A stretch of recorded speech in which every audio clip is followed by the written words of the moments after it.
Good morning and welcome to the East Tennessee Report. I'm Kim Hansard and this is a public affairs program of the Scripps Knoxville Radio Group. I'm so glad to have you here with me this morning. Now, of course, this time of year we talk about holidays and the reason for the season and all those different things. And we're combining all that this morning. I'm going to have three different people talking with us this morning. I have Karen Tiller, who is with the Relative Caregiver program. We have Katie Hutchison, who is with Isaiah 58 with RIO Central and is also the director of the Christmas store through all that. I'm trying to get all this correct. And we have Pastor Tommy Roberts with RIO Central. Good morning, guys. Thank you all for being here. All right, Pastor Tommy, let's start with you. I was just telling you my confusion with your church. I hear so much about RIO. But I've talked with people from RIO Revolution. I've talked with people from RIO this, RIO that. But RIO Central is really where it all began. Yes, ma'am. So tell me, Tommy, how RIO as an entity, RIO Central and everything that sparked from it actually got started. Yes, ma'am. About 20 years ago, Ronnie Hepperly birthed RIO. It stands for Restoration International Outreach. And he took over a church of about 40 people. And because of his love for God and passion for missions and for souls, it grew quickly. So very shortly after RIO was birthed, we started planting churches. All the churches you hear about in Blount County, Knox County, Loudoun County, and even around the world were birthed from RIO Central. I've just been the pastor for 3 years. I've been there for 10, but Pastor Ronnie is where it all started. That's crazy. Now, I've heard his name many times because everybody speaks so highly of him. Absolutely. And have that vision and to come in and start something that has taken off so much. And when I say taken off, you all are, all of us as Christians or as a church or a body of Christ are charged with going out into the community and saving the lost. Absolutely. And sadly, a lot of times we think we can do that just within the walls of our church. Sure. And there's some good things that can be done inside those walls, certainly. Absolutely. Because you have to feed your members and stuff first so that they can go out and feed others. Yes, ma'am. But you guys do an amazing job of getting out in the community. Thank you. And you even talked about how you started almost immediately after it was started, very shortly thereafter, you started planning churches in other areas. How does that happen so fast? Because some churches have a hard time keeping their one going. Yeah. Well, 20-something years ago, he started outgrowing every facility he had and built a church and knew that he didn't want to just have one big church. So instead of focusing on having a mega church, he raised up pastors and planted a church. And when you plant a church, you've got people serving that wouldn't be serving. You got people coming that wouldn't be coming. And now 18 churches later locally and hundreds to thousands of churches overseas, those things are a result of let's care more about the kingdom of God than our own ministry and the size of our church. That's wonderful. And you're spreading that word. Now, you said you'd been with the church for about 10 years. Yes, ma'am. Pastor for the last 3. Yes. Did you ever have any plans to be a pastor? Absolutely not. Okay. I thought this is going to go one of two ways, obviously. Oh, yes, I've always wanted to be one, ma'am, or no. Okay, so how does one become a pastor when you had no plans of being that? Well, God arranges the course of our life, for sure. As we love Him and try to be submissive and obedient to living for Him every day, it just leads into something else. And that's what happened. I came as the worship leader, and then my wife and I took over the youth ministry, and then Pastor Ronnie had been looking for a long time to turn RIO Central over to someone else so he could focus more on missions and on the overall network, and that's what happened. Wow. And now here you are. That's right. But I love that. And with talking with several people from the different planted other entities of the RIO Central, everyone time and time again said, I didn't know where I fit in. I didn't know what I could do for God. I didn't know what I could do for my community. But your leadership of the church leadership apparently has a gift of finding what people are supposed to be doing or helping them hear God tell them what they're supposed to do and where they're supposed to be. Yes, ma'am. I wish you all could give seminars to other churches. Here's how we do this. This is what we do. Right. Because it's amazing. It is amazing to watch. So one of the things that you've reached out into the community for, and when I say reach out, you all actually reached out to the Relative Caregiver program. You didn't sit and wait for somebody to come to you. Right. You all went to them. Tell me how that all started. Well, I'm a Sevier County native, graduated from Gatlinburg-Pittman. My wife from Sevier County High School, and she grew up at First Baptist Church, Sevierville. Okay. And they do a Christmas store every year that I've always admired and wanted to do.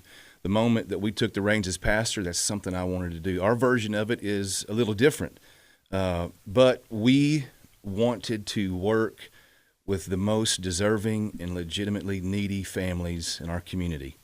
And we've always worked with foster kids through our youth ministry, and that's where we built relationships with the caseworkers, even Karen, it's here with us today.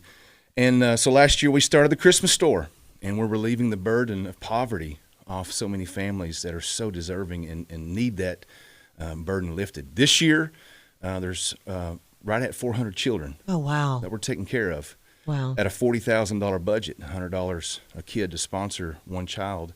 But that's kind of where the Christmas store come from. We take care of toys, of food, of hygiene products, diapers, gift cards. It's just a great way to meet the needs of people in the community and just show them that, hey, we love you because Jesus loves you. It's wonderful. And if you love them and treat the least of these as you should, then you're also treating God. That's evidence that our faith is real. That's wonderful. Yeah. All right. Now, Katie, talk to me a little bit about, you're with Isaiah 58, which is part of RIO Central, and you're the director of the Christmas store. Yes, ma'am. So Pastor Tommy was saying you've been up and running for about a year. Yes. So this is the second year. Mm-hmm. How did it all come about that you reached out to Karen and the Relative Caregiver program? Well, when Pastor Tommy said that he wanted to do this program, there are people within our church that have really great connections with foster families, with DCS, and with the Relative Caregiver program. And through those connections, they contacted Karen. They contacted different caseworkers and said, how can we help you? And then Karen goes, I'll tell you. Yes. The list can go on and on and on. Oh, I bet. bet. That's exactly what happened. Now, Karen, talk to me a little bit about how, okay, you're sitting at your desk or in your car or wherever you were when you got this car, this call. And, I mean, how big of a surprise was it to you? Or, I mean, what did you feel when you were contacted and thought, oh, this is answered prayer? Oh my gosh, you have no idea. I was driving home from a visit. It's been a long day, and I get this phone call from Brian Chamberlain, and he said, "We want to help your families for Christmas." I started crying. I was so happy. Helping my families is what I do. Oh yeah. So being able to do that for Christmas in one foul swoop through an amazing organization, oh, it broke my heart. I was so happy. And you had to be in the throes of wondering what's going to happen for the holidays. What are we? I mean, because when one holiday passes, you're into another, and you start planning for the next year. I mean, we never stop when you're in your field. There's always need. There's always that next challenge. Yes, and RIO also helps us with the Isaiah 58 food boxes that they do. So anytime I need a food box, I call up Brian or I call up Katie and I say, I need a food box. Can you help me with that? And they're like, absolutely. Come stop by the church. Now, let's talk a little bit about the Relative Caregiver program. I know I personally know grandparents and aunts and uncles who are taking care of children. Yes. Now, that's the kind of relative caregiver that I think of. But I also know that I personally take care of my uncle, who doesn't have anyone else. And so, I try to make sure his needs are met and he's where he needs to be and all that. What all do you encompass with your program? Well, our program is mainly focused on families who are raising a relative's child. Okay. So, the grandparents, the aunts and uncles, the nieces and raising nieces and nephews. Mm-hmm. That's the way our program goes. And we provide supportive services. We do support groups once a month. We do outings once a quarter. We do monthly or quarterly home visits to make sure the families are doing okay, make sure they have what they need. And we also do a one-time financial assistance to help them with a light bill, beds, food, things like that. Well, and especially in the beginning, I know because, as I mentioned, I have a friend who has just taken on 2 relatives, children. Oh, really? They have a young son already, and they have now brought in and adopted. But the process of being a relative caregiver and then going through the adoption process, I mean, it's a big change going from 1 child to 3. It really is. And that's where people get hit financially. It's you think, okay, I know this is going to be a change, but it's a change. It is. I mean, even if you're, you think you've got everything under control, it can hit pretty quickly. Yes. Sorry, go ahead. No, go ahead. These families in this program, they do not get much, if any, financial assistance. So, foster parents, they are able to go through the PATH classes and get board payments for the children. But these families, they might get $140, $192 a month for these children if they qualify for the child-only grant. So we're looking at families who don't get much. Exactly. Who need this help. They're just on their own. They are. And that's what you meant, Pastor Tommy, by truly vetted families, the truly neediest of the needy, and everything that's going on.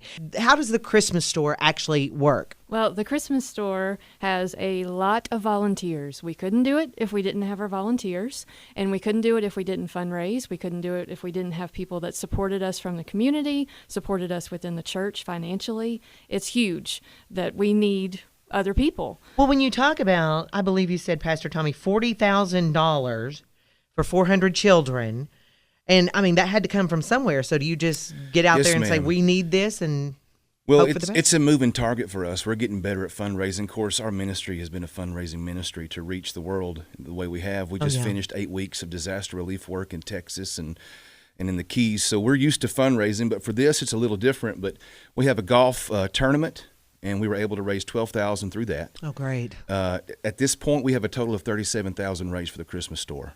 And we're spending money as of today and in this week, and be spending money next week. And we're just about $3,000 to $4,000 shy. But our church, a church of about 200 people, really step up and tackle it as we tackle all kinds of outreach.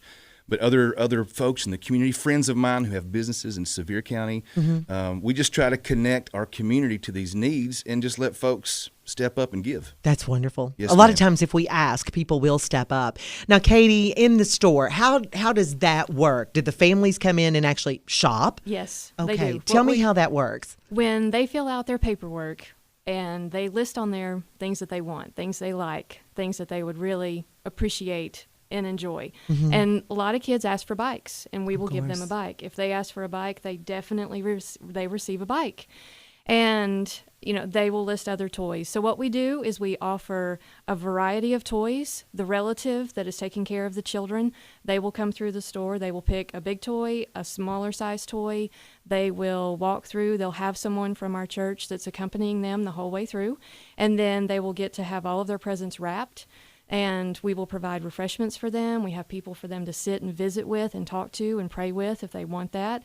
All the while, the children that they are taking care of are upstairs or in another building where they're having a party. They're making crafts, they're visiting with Santa, having their picture made with him, and then they get the Christmas story read to them from the Bible, and they get to be around other kids, other people, and have refreshments there and just have a great party. So it's just really a family atmosphere and a party. So much that you all do is. Now, is there one particular date that this happens, or is it throughout the season? Yes, it is December 16th that it happens. All right. So now you got this year. People are coming. What about next year? How can people help all of your organizations? First of all, guys, from RIO Central, how can people donate to you guys? And then I want to hear from you, Karen, how people can get to you all directly as well. We have a couple of websites. Isaiah58project.org is a great way to go and just give online to the Christmas store. Every penny, 100%, goes to the needs there. We have disaster relief giving opportunities there. What we do overseas, I don't have time to begin to tell you. But we'll have to have you in again but for that. somebody could visit riomissions.org and learn about those opportunities as well. But if folks would just want to step up and sponsor a kid, talk to their employer and say, hey, can our company sponsor 10 kids? Because last year we took care of 255. This year's 400. 400. That's a big jump. We want to jump even more. But there's still so many left. Now, Karen, tell us how people can get in touch with you at Relative Caregiver Program and help you directly as well. Well, the Relative Caregiver Program, we cover the East Smoky region, we cover the Knox region, and we cover the Northeast region. And those are all out of Omni Community Health. And the referral phone number for that, and anyone can make a referral, is 1-877-258-8255. 8795 and take option 2 for the Kingston office. Wonderful. I love the way you all have joined together. You have one more point? We are having a spirit night at Moe's North Shore to raise money for Isaiah 58 and the Christmas store on December 12th from 4 to 8. And 10% of all sales go to this program. Moe's is a good community partner as well. They partner with organizations and give a portion all the time as well. Thank you guys so much for coming in. And I'm serious about, Pastor Tommy, you coming in here, and let's talk about your foreign missions. Let's talk about some of the other things, because you all are doing so much. And I know there's people listening who are looking for a church home or looking for their purpose or know they're supposed to be doing and not sure what that is yet. And all of you all have found your places. Yes, so ma'am. I think it's only right that we help someone else find theirs. Thank you guys so much. Thanks for taking interest. Thank you so much. This has been the East Tennessee Report, a public affairs program of the Scripps Knoxville Radio Group. Thank you for joining me this morning. My guests were Karen Tiller with the Relative Caregiver Program, Katie Hutchison with Isaiah 58, RIO Central, and the director of the Christmas store, and Pastor Tommy Roberts with RIO Central. Thank you guys. Have a great week. I'm Kim Hansard. Make it a great day.